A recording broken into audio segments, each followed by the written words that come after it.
বাবা বাবা চলো না আম বাগান থেকে আম কুড়িয়ে আনি, অনেক মজা হবে।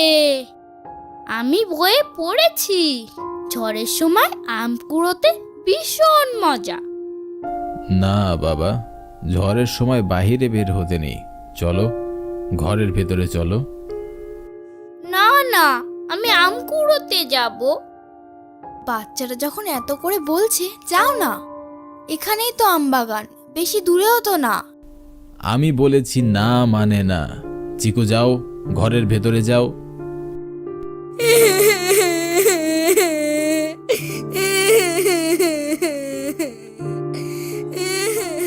বাচ্চাটাকে এভাবে না বকলেও পারতে।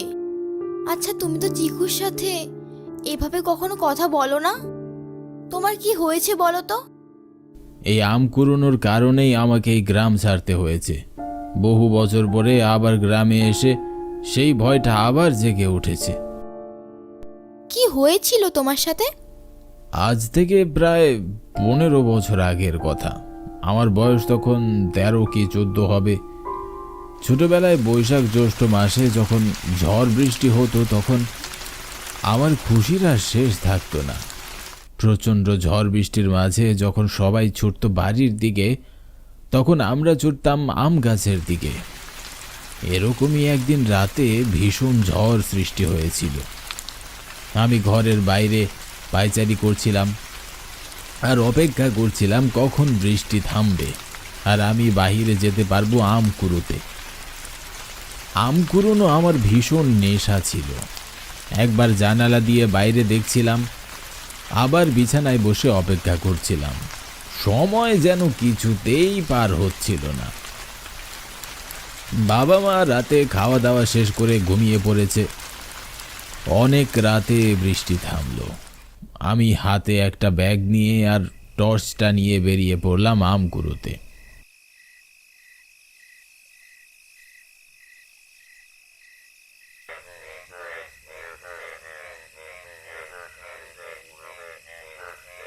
বৃষ্টি সবে থেমেছে, আকাশটা এখনো বেশ মেঘলা। সম্ভবত আবারও বৃষ্টি আসবে। চারদিক বেশ অন্ধকার। আশেপাশ থেকে কানে ছুটে আসছিল ঝিঝি পোকা আর ব্যাঙের আওয়াজ।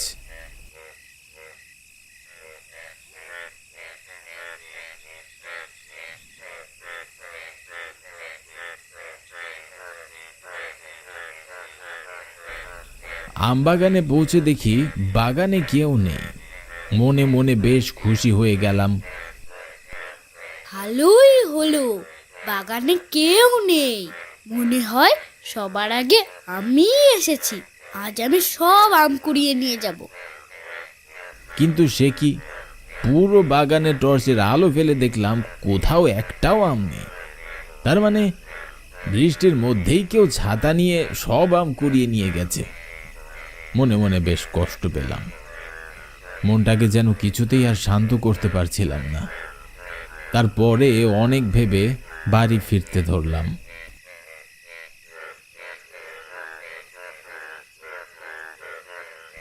তখনই মাথায় এলো একটা আম গাছের কথা। সেই আম গাছে শত শত আম পড়ে থাকলেও ভয়ে কেউ একটা আমেও হাত দেবে না।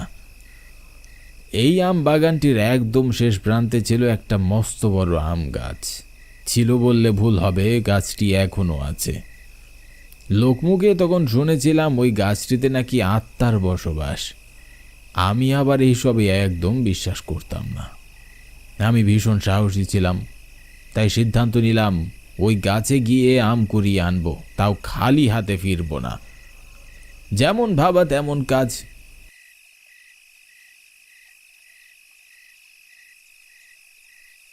আমি গাছটির কাছে গিয়ে দেখলাম গাছটির নিচে কাঁচা পাকা অনেক ধরনের আম পড়ে আছে। এতগুলো আম দেখে আমার খুশির যে আর শেষই রইল না। আমি আর দেরি না করে আম কুড়োতে লাগলাম।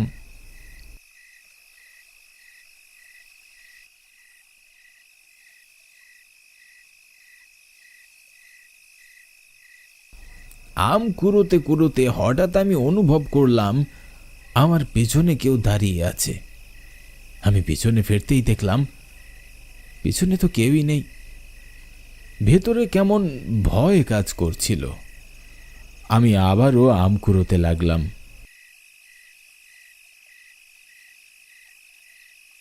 হঠাৎ গাছ থেকে অনেক জোরে মাটিতে কিছু একটা পড়ল। আমি ভীষণ ভয় পেয়ে গেলাম।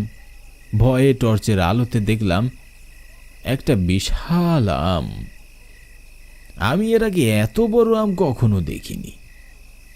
আমটি পেয়ে আমি বেশ খুশি মনে বাড়ি ফিরে যাচ্ছিলাম, কিন্তু তখন আবার আমার পিছনে কারো উপস্থিতি আমি অনুভব করলাম। আমি আবারও পিছনে ফিরলাম, কিন্তু পিছনে তো কেউই ছিল না। আবারও আমি মনে মনে ভাবলাম হয়তো আমার কোনো বন্ধু হবে, মজা করছে। তো আমি বললাম, কে হরিশ, আমার সাথে মজা করছিস? কিন্তু আমি কারো সাড়া পেলাম না। আমি আবারও সামনে হাঁটতে লাগলাম। পুরোটা রাস্তা জুড়েই আমি আমার পিছনে পিছনে কারো হেঁটে আসার আওয়াজ পেয়েছি, কিন্তু আমি আর পিছনে ফিরে তাকাইনি, বাড়ি চলে আসি।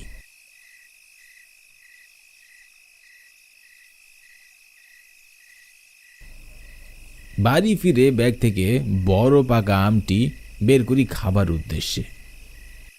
মনে হয় আমটি বেশ মিষ্টি হবে খেতে। সবাই বলে নাকি আম গাছে ভূত আছে। কই, আমি তো ভূত দেখতে পেলাম না। সব মিথ্যে কথা। এখন থেকে আমি রোজ ওই আম গাছ থেকে আম কুড়িয়ে আনবো। আমি আমটি তৃপ্তি করে খেয়ে ঘুমিয়ে পড়ি। আমটি খাওয়া আমার সব থেকে বড় ভুল ছিল। সেদিন ঘুমিয়ে পড়ি। ঘুমের মধ্যে আমি স্বপ্নে দেখছিলাম আমি সেই আম গাছটির নিচে আম কুড়োচ্ছি। মাটিতে অনেক আম পড়ে আছে। হঠাৎ আমার মাথার উপরে কিছু একটা শব্দ হলো। আমি উপরে তাকাতেই দেখি আম গাছে একটি ঝুলন্ত দেহ, তার আবার মাথা নেই। মাথাটি তার হাতে হাতে থাকা মাথাটি আমার দিকে তাকিয়ে ভয়ঙ্করভাবে হাসতে লাগলো।